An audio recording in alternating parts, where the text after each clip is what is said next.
one of your early chapters is about Brexit. And I'd forgotten, I mean, genuinely, I'd forgotten how much football was linked to the Brexit debate and how footballers, individual footballers, were convinced to come out either in favour of Brexit or in favour of Remain.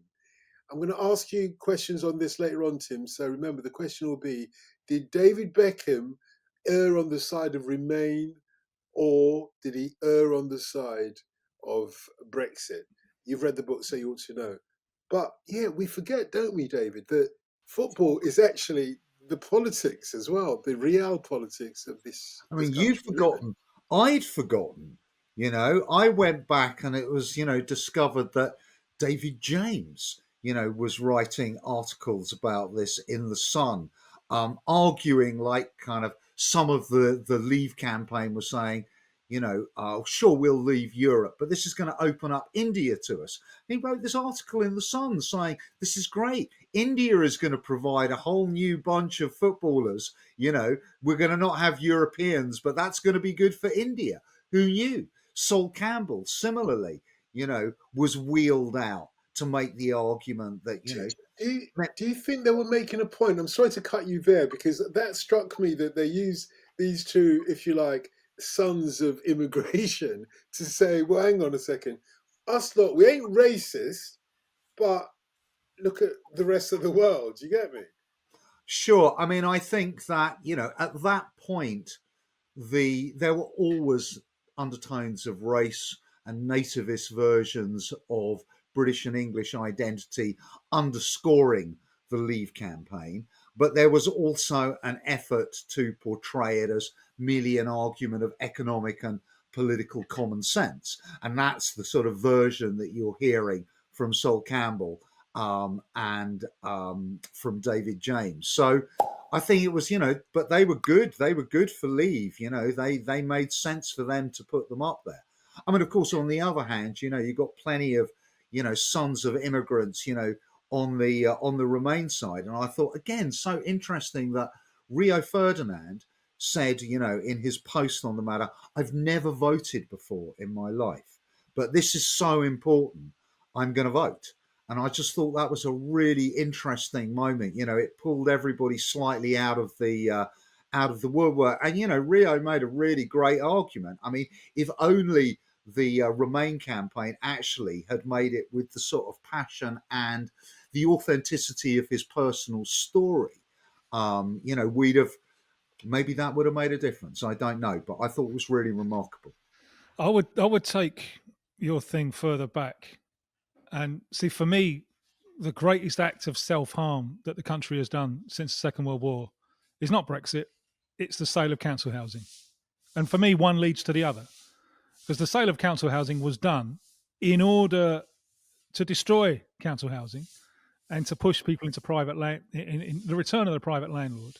And it's been a wrecking ball which has destroyed absolutely everything.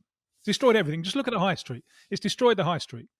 The financialization of property has it's even destroyed personal relationships because personal relationships now are based on does he or she have a house? All right, I'm in there. It's destroyed everything. It's been like a wrecking ball, which is why I think your book should be read in tandem with this by Danny Dorling, Shattered Nation. Great With, book. I mean, with that's one of the books that I read, in preparation for writing Injury Time, and it is a great book.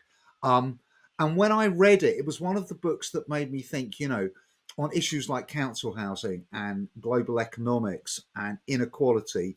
Yeah, Danny Dorling is 100% our man. But then there's all this other stuff going on, and I wanted to kind of connect all of those together. And the selling off of council housing, that was one of the great social, economic, and cultural achievements of working class industrial Britain. I mean, it was an amazing thing after the Second World War.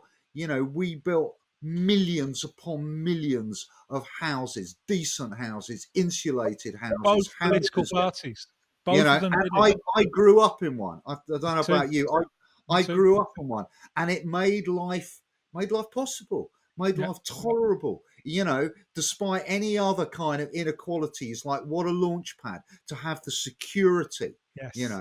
of a council house in that regard. And it absolutely has been devastating. And when we now know that more than half of the houses sold under right to buy are in the hands of private landlords. Yeah. And it has had a devastating consequence on communities, as you say, on the high street, and it's generated an enormous amount of anger.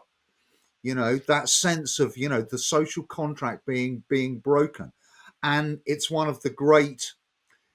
If you want to draw the parallels further, I often think, how did we manage to sit back and let the great institutions of English football, again, one of the priceless creations of working class industrial England, be just sold off on the cheap to a bunch of scallywags and scoundrels and oligarchs. And we allowed the same to happen to council housing. And, It's we still haven't inequality, stopped. inequality, inequality. The society, football, the mirror between those two is that gives such depth to your book. And it's, and it's scary, and we still haven't turned it round. And one of the, I suppose the other parallel is that for so long, the ruling ideology, the ruling common sense is, well, you can't do anything about it. It's all been done. It's all over, done and dusted. And It's not even. It's not I even don't as think simple that. as. It's not even as simple as that. I think because I don't quite agree.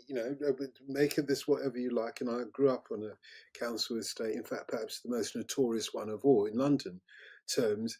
And it was a wonderful place to be. And I remember certainly in the late '60s where a council flat was an aspiration. Because many of us still lived in bedsits, a whole family, in my case, a whole family in a bedsit.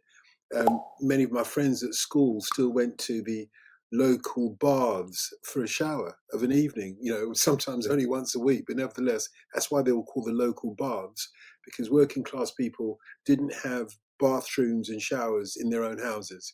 They had a loo outside in what was a little shed, a wooden shed often enough, with a lavatory in it.